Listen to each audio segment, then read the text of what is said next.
Well, hello there, and welcome back to War Thunder.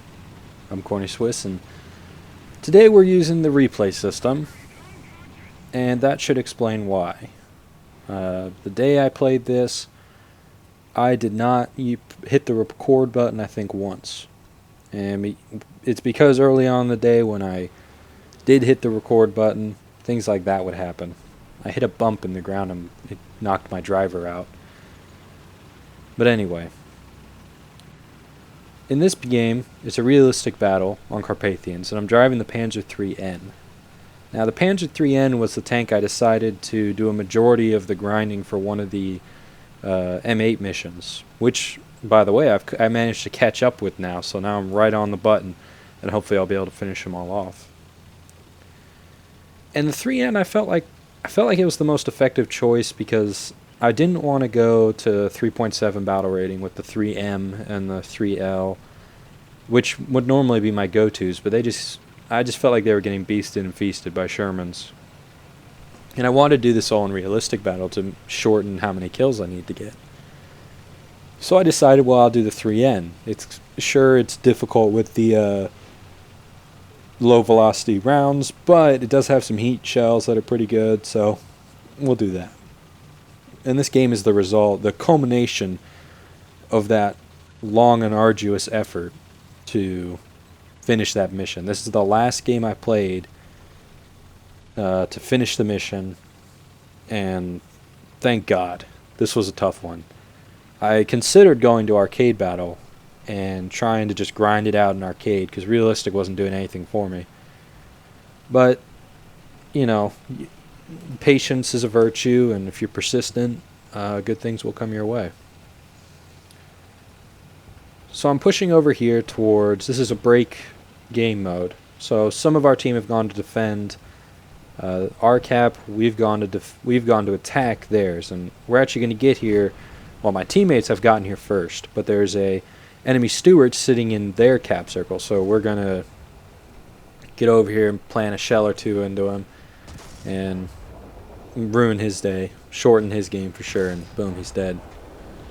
Alright, now we're going to move forward, and we want to cap this out. It's early enough in the game where we're not worried about enemy planes and things like that, so it's okay to sit in the cap circle. And there's a enemy lead that has shown up who we're going to have to deal with, and he's over there. You can see a tracer. I wish the War Thunder replay system had better indication of where enemy tanks are. That'd be much better. But beggars can't be choosers, and at least we have a functioning replay system that is actually like usable. And immediately in front of me there's a steward who's coming over here to help, but he's a little outgunned. There's just a few of us here. So I'm actually hitting him here. I've got him ranged, and boom, there he goes. Knocked him out. So I've got a kill and 2 assists so far. And now I'm going to start trying to shell the enemy on the slope of the hill over there. And I'm going to have to walk it in here. And it is a little inconvenient that fire's there. I could have moved, but I didn't feel like it. In a way, it's also offering me concealment. And I've actually just set fire to a... What is that? I can't read the writing like that, but I believe it's a Lee. Actually, no, it is a Lee, I remember. I've set fire to a Lee, and he burned up real nice. And I'm just going to keep sending shells downrange at their position. And I am scoring hits, but I don't believe I'm going to score any like really critical damage here. Because eventually I'm going to get bored of this. Start taking fire, so I move forward. And here I decide, you know what, I'm going to keep pushing onwards. I've lost like every single game I play. I'm going to play for more of the objective in this game. And hopefully the kills will come. So I'm going to move over here, go up along this trail back towards the final cap zone and the enemy spawn. My figuring is that the enemy most likely aren't going to spawn in their best machines. And what do I mean by best machines?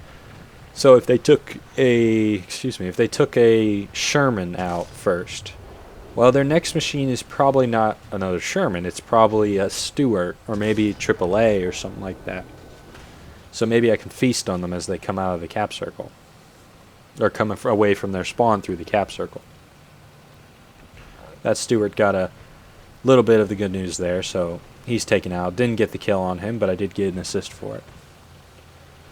And we're just going to continue pushing forward. We have a lot of tanks over there by this point we have to defend, and we're in the process of capping out the point we need. Well, we have captured the point we needed to capture, but we are capping the secondary objective, which we've just done.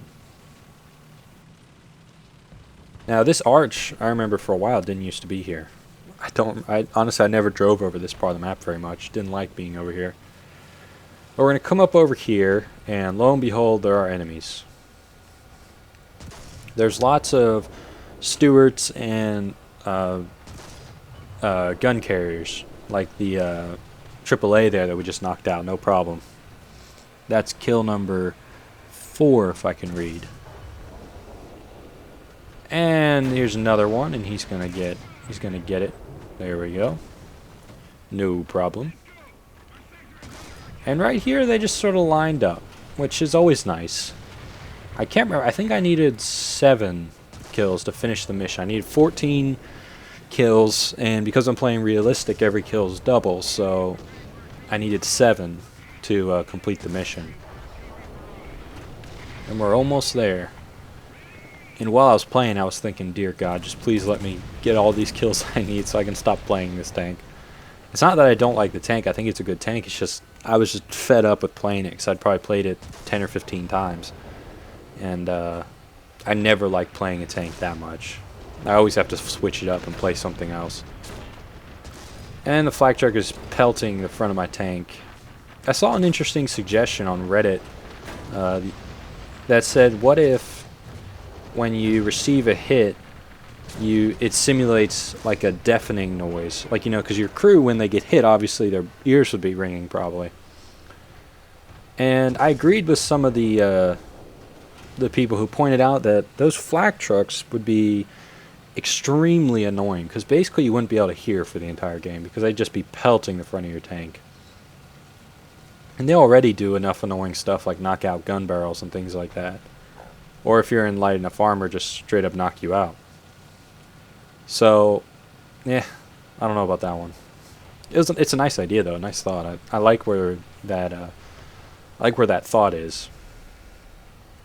All right, so now we're getting close to the cap circle. I'm not in it yet, but there are enemy tanks spotted directly ahead of me. I think there's 2. One of them's a Stewart, and the enemy have called artillery in my area. And there goes a tracer from his gun. And we're just going to keep shot. Now, I am running low on ammunition. That's something the 3N does a lot. It has 50-something rounds of ammunition, but it fires very fast, and it's low velocity, so you actually miss a lot of shots. So you run into an issue where you run out of ammo just because it's difficult to hit things on your first try. It's much better dealing with targets at close range, which is why I don't buy the tip that says heat is good for long-range operations. I don't really buy that. So there's a Stewart making a run across the front of that hill there, and my first shell missed. I didn't aim it well. I should have kept tracking. There we go. That one went right in and knocked him right out. Now there's enemies all around here. They're spawning to my left. They're on the hill to my right. There's directly ahead of me from the other spawn. And I believe that's an Lee up there that just took all kinds of punishment, but now he's toast. Which I guess is what happens with a tank when he gets hit by a heat round. All that liquid metal just sort of toasts the inside of the tank. Makes it very awkward to be in. So now there's enemies all around. We're just sitting in the cap. We've basically won the game. We've killed a lot of the enemy. Gonna get a nice hit in onto that guy. And now flak trucks, just imagine right now if whenever you got hit you lost sound. You can see in the battle messages I'm taking all kinds of weird damage. Mainly track, suspension, things like that. But still, extremely annoying. But he gets taken care of. I think. Hopefully. Or maybe he lives. I think he lives, which is unfortunate. But anyway, let's move to the post-battle results, shall we? I decided to hit record for the post-battle results just because I was like, well, that was a pretty good game. And I was very excited to finish that mission. Yay! Did I get the tank? No, of course not. There's a 0.0 billionth of a percent chance you'll get it after finishing a mission. But it was a fun match. It was a fun game. And like I said, I've done all the missions so far. Here's hoping we can pull it off. But anyway, I've been Corny Swiss. I'll see you next time.